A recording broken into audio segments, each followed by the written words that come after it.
The alarm sounds signaling an emergency, a motorcycle accident involving a fire. The rider has crashed into a cafe. Arriving at the scene, they discover the motorcyclist impaled on the cafe's glass window. I was ringing up a customer. That guy swerved to avoid a car and hit the curb. He launched like a missile. Lieutenant Casey initially believes the man is dead, but then the rider leans forward mumbling, "Help me," as blood spurts from his mouth. Sylvie and Chili quickly rush to assist Casey with the severely injured man. Shallow breathing, rapid pulse. If we don't transport him fast, he's gonna bleed out. Meanwhile, the rest of the crew works to control onlookers and pedestrians trying to record the incident on their phones. Yo, back off. Hey, back off! While Casey directs traffic, one woman accidentally hits him with her car. He gets up, brushes himself off, and hurries back to the cafe to help the EMTs. Cruz carefully cuts the glass embedded in the man's stomach, and they lift him onto a stretcher, leaving the glass shard still lodged in his body. A man lay unconscious, trapped on a rooftop, his body tangled in a cable. Firefighters arrived, realizing his breathing was strained. Kelly ordered the team to cut the cable, and then to check the other side, but found a second victim hanging over the ledge of the building. Hey, hold it! Kelly quickly asked how soon the ladder truck would arrive, learning it would take 3 more minutes. With the man's pulse weak on the verge of collapse, Kelly took a bold risk. He instructed the team to locate a fixed anchor point and prepared to rappel down the building himself. He told the paramedic to be ready to cut the cable. Sarah, you sure about this?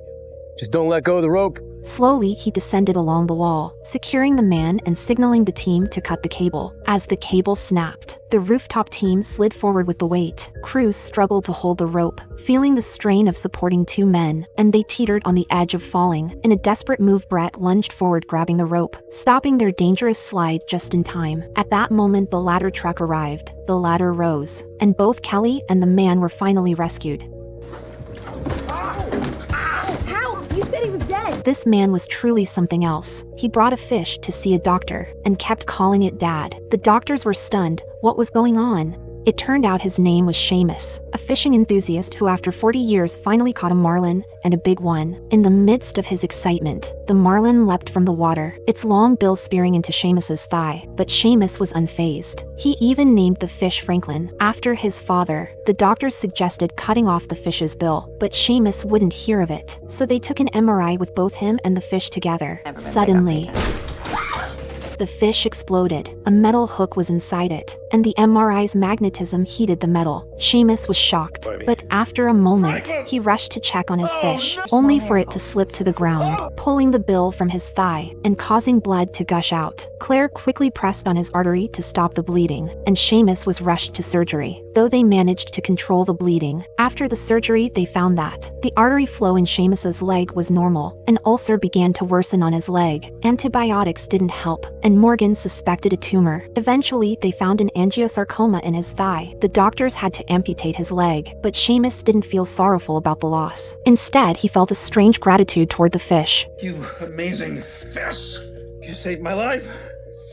A man accidentally slipped, trapping his leg in a rototiller. He groaned in pain as blood flowed heavily from the wound. After examining the injury, Kelly realized that pulling the blades could cause the man to bleed out, so they needed to disassemble it. The paramedic noted the man's weak pulse and decided they needed to stabilize him first. They placed a bag valve mask on the man, while the other firefighters began disassembling the machine. Once the cover was removed, Mills noticed that 4 of the man's toes were missing. He quickly reported this to the chief. The chief instructed him to take a thermal imaging camera and some baggies to locate the missing toes. Suddenly, the man's condition worsened, and the paramedic began CPR immediately. Meanwhile, Mills found the toes and placed them in the bag. After administering EPI, the man's pulse returned to normal. At that point, his leg was finally freed from the machine, and he was immediately transported to the ambulance. You don't want to forget these. Firefighters were called to the scene of an emergency. A large tree had collapsed, crushing a 3-story apartment building. From the attic, a man's voice could be heard shouting for help. The tree had broken through 2 main beams. The crew realized they had to limit any additional impact on the damaged structure. Just then, a woman cried out, saying her baby was in a crib in the 2nd floor. The firefighters split into 2 teams, launching a swift rescue operation. Reaching the top floor, they found the man who pleaded for them to save his wife. She was trapped beneath the tree and barely alive. Paramedic Shay performed a quick check, noting the woman's broken jaw. She instructed her not to speak. As the firefighters prepared to saw off branches from the tree, part of the ceiling collapsed. showing the building could no longer hold up much longer. Shay administered morphine to ease the woman's pain, and the firefighters resumed cutting through the branches. Soon they managed to free the woman, rescuing her safely. Meanwhile, on the second floor, Dawson spotted the baby in the crib. The tree left a narrow 4-foot gap between the debris and the crib, requiring careful maneuvering. Dawson gently lifted the baby, and just before a second collapse, they quickly exited the room to safety. In the night, the boy on the bed suddenly rose into the air. He was attracted by a distant light, floating towards the window. It turned out this was a hallucination caused by his epileptic seizure. Since childhood, this boy firmly believed an alien lived inside him, and the alien had implanted a chip in his neck. His parents thought the boy had mental issues. The doctor also found it absurd, seeing that no one believed him. That night, the boy did something crazy. He actually cut his own neck with a knife, tried to remove the chip and prove he wasn't lying. Fortunately, the doctor discovered it in time, and hurriedly stopped the bleeding, but to the doctor's astonishment, at the boy's wound, there was indeed a metallic chip. The doctor was dumbfounded. Could the boy be telling the truth?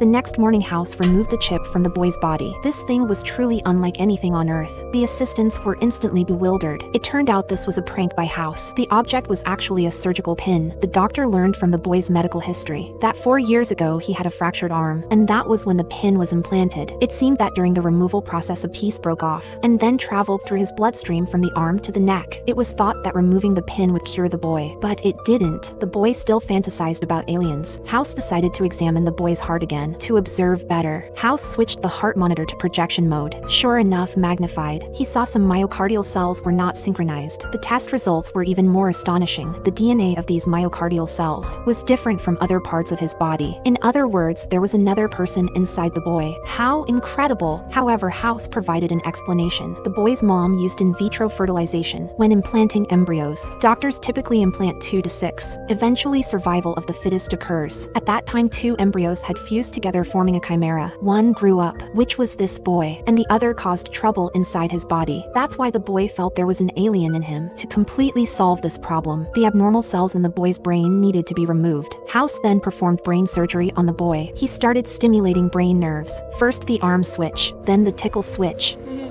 After several attempts, he finally found the alien hallucination switch. As soon as it was touched, the boy immediately saw the aliens. The brainwave monitor also showed the hallucination. The hallucination triggered the abnormal cells' activity. Taking advantage of this, House quickly removed the abnormal cells. The boy instantly calmed down. You got them. Yep, we got them all. We have to find him fast. Okay. Hey man, is this for real? Yeah. You know something about it? Nobody's in trouble, but whoever has that grenade is in serious danger. Kyle Buchanan has it. They're filming a movie in his backyard. You have a positive ID and location on the boy. Heading there now. Dancing now. Ready? Action. Kyle, they've got you pinned down. Throw the grenade. Incoming! Kyle, freeze! Freeze! The grenade is real, Kyle, but it won't go off unless you release the handle, so keep a tight hold on it, okay? You're doing great, Kyle. Just take a deep breath. Try to relax so we don't release the handle. All right. Hold up. Run! Run! Get down!